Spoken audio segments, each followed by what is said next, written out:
ஆன்மீக நண்பர்கள் அனைவருக்கும் அன்பு கலந்த வணக்கங்கள். இன்றைக்கு நாங்கள் ஆன்மீகம் சம்பந்தமான பதிவில் துர்க்கைக்கு பதில் வீர மகா காளி, அதாவது திருப்பையன் தங்குடி ஆலயத்தின் அற்புத சிறப்புகளை பார்க்கலாமா வாங்க.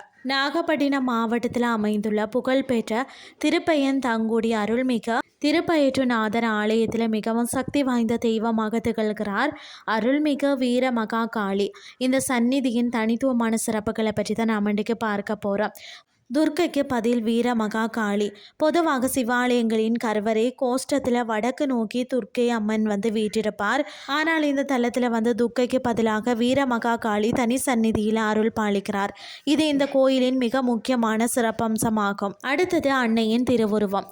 தீய சக்திகளை அழித்து தர்மத்தை நிலைநாட்டும் ஆவேசமான போர்க்கோளம்.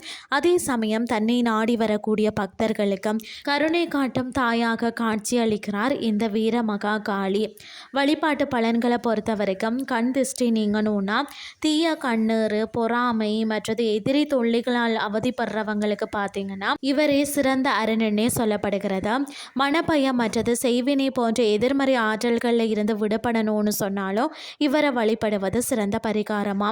ராகு கால வேளைகளில் எலுமிச்சை தீபம் ஏற்றி வழிபட தடைகள் யாவும் விலகுமாம். அது மட்டும் இல்லாமல் திருமண தடை இருக்கிறவங்க மற்றது குழந்தை பாக்கியம் வேண்டுபவர்கள் வீர மகா காளிக்கு அர்ச்சனை செய்து வழிபட்டாலே விரைவில் சுப செய்திகள் வந்து சேரும் என்பது பக்தர்களின் அசைக்க முடியாத நம்பிக்கை.